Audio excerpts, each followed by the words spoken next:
beeg Sans Frontières TV am mbégte dellusiwaat ak yéen ci beneen jotaay Actu Sans Frontières ni ñu leen ko tàmmalee altine ba alxamis bu 13h jotee tey nag ni ma leen ko annoncé démb dama am mbégte bu rëy dalal un honorable député Ismaïla Wane moom mooy itam coordonnateur départemental bu PASTEF Podor nekk également député ca parlement bu CEDEAO di fa itam rapporteur ci commission affaires juridiques honorable maa ngi lay nuyu di am mbégte lool dalal la ci plateau Sans Frontières TV. Merci beaucoup Fatou ñu ngi lay nuyu di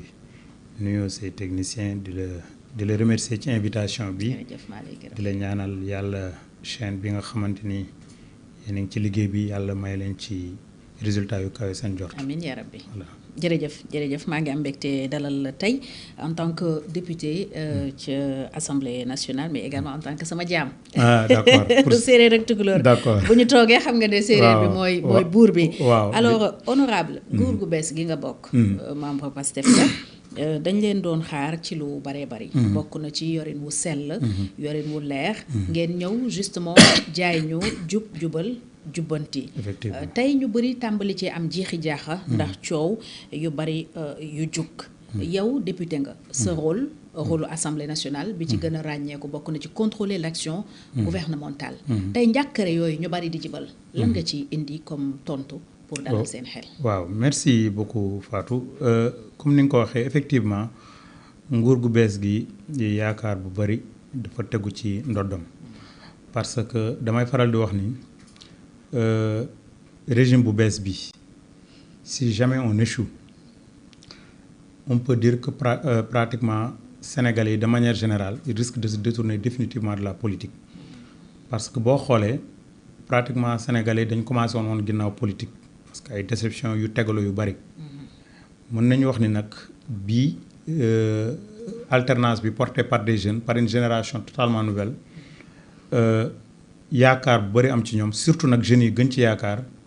ak ñu jaar fi ñu jaar en terme de li ñu dund ci ay manifestations ba ñi ci ñàkk seen bakkan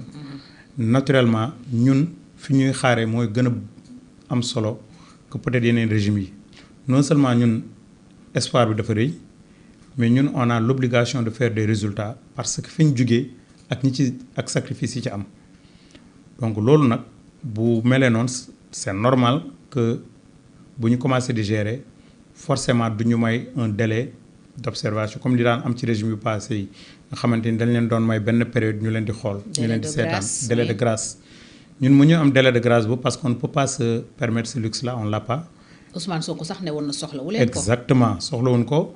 même buñ ko soxloon sax duñ ko mën a am parce que réew mi toll na foo xamante ni ci ay jafe-jafe am na loo xamante ni mënut a xaar. waaw bi ñu ñëwee nag comme ni ko ñëpp remarqué on a trouvé une situation économique difficile boo xam ne ñun bi ñu ñëw xamoon nañ ni c'est une situation économique difficile sauf que bi ñu yegsee sur le plan des finances on a découvert des choses qu'on ne pouvait découvrir peut-être de manière superficielle boo nekkee ci biti mais bi ñu ñëwee ba jël les rênes du pouvoir on s'est rendu compte sur le plan financier il y a eu des situations extrêmement complexes yoo xamante ni war nañ ko jubbanti donc loolu benn la li ci am solo mooy au bout de 1 an et demi presque 2 ans d'exercice de pouvoir dañu war a njëkk poser question est-ce que de manière concrète il y a eu li nga xamante ni da daan am souvent ñi ngay sentir ñi ngi fooy les deniers publics visiblement non on a posé 2 ou 3 scandales qui n'en sont pas par exemple problème Azer ñi fa créé woon scandale ñoom ñooy créer scandale te kooku xam naa ni mi ngi ci problème justice. mais ba tey apparemment vous avez du mal pour leeral yooyu question. En fait c'est pas que nous avons du mal comme c'est quelque chose que nous avons remis à la justice on n'aime pas en parler. parce que même li nga njëkk a junj itam dafa mel ni da ngeen am problème mu gindi ci Sénégalais yi muy la dette cachée. non mais gis nga la dette cachée ça a d'abord été dit par Ousmane Sonko bi muy nekk dans l'opposition bi mu ñëwee au pouvoir mu wax ko bi mu demee IGE Cour des comptes confirmé ko te Cour des comptes ils sont certifiés pour ce travail là ñoom bi ñu ko confirmé je pense que ñëpp ci waroon d'ailleurs opposition bi ko Ousmane Sonko di wax dañuy naan dañuy déglu ba Cour des comptes wax effectivement ça ils ont confirmé plus que ce que Ousmane Sonko avait dit mais mieux encore mais FMI ci boppam confirmé na ko moi je pense que sous cet angle là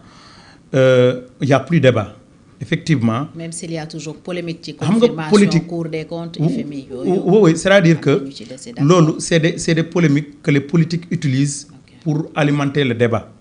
yooyu mënuñu koo bañ dégg nga mais li ci am solo rek aujourd'hui dans la conscience collective des Sénégalais ku wéet ak sa bopp di nga ni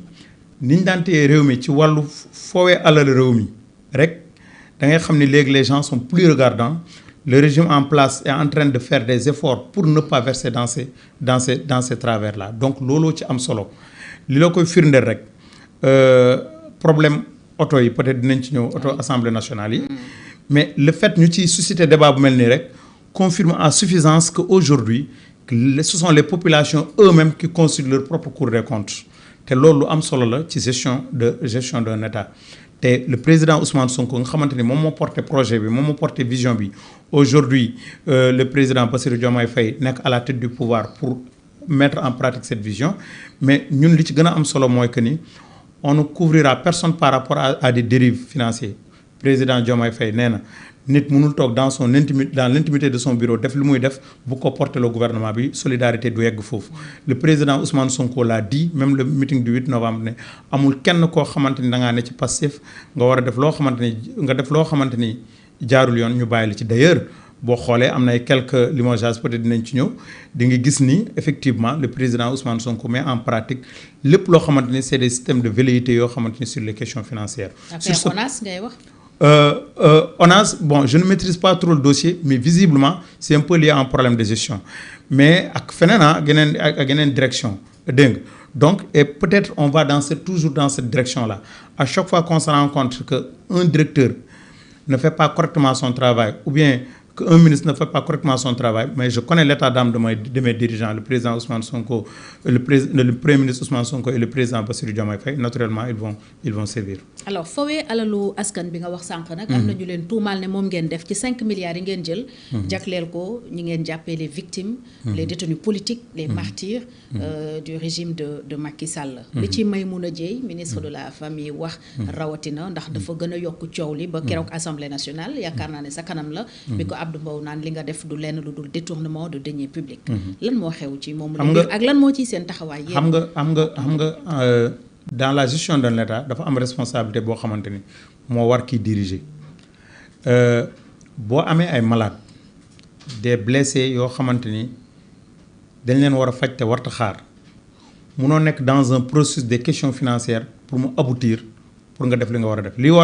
nga war a def mooy nga anticiper pour sauver encore des vies humaines. Je donne un exemple très simple. Nous, dans le département de Podor, on avait un blessé boo xam ne dafa jotoon bal ci biir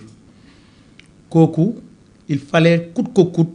jël ko en charge yóbbu ko Maroc. Est-ce que moralement on devait se dire bon écoutez on va régler les questions financières mu jaar Assemblée nationale on règle etc. on fait des décassements en attendant le malade dans sa souffrance qu'il attende, ou bien moralement dire faire l'essentiel ensuite andi les pièces justificatives ñu justifier les 5 milliards. Visiblement la deuxième option est la bonne parce qu'il s'agit de vie humaine ici te loolu moom moo expliquer ce qui s'est passé xam nga li ci gën a am importance mooy ces 5 milliards est-ce que ça a été orienté vers des personnes pour les soigner? Effectivement c'est le cas. Maintenant nag reddition des comptes dana am reddition des comptes bu amee dinañ xool effectivement si fi mu waroon dugg na fa en tout cas dugalaat nañ ko ci loi de finances yi les 5 milliards mu ñëw Assemblée nationale on a vu la traçabilité on l'a voté et c'est le plus important. am na ñu jàpp ne vous avez mis les charrues avant les bœufs ndax au début dañu waxoon waxi indemnisation. alors que justice amagul et ku nekk xam na ne indemnisation justice moom moo koy décider y avait pas aussi que des malades ndax am na 500 000 francs yu ñu jox ñi ñu jàppee ñëpp anciens détenus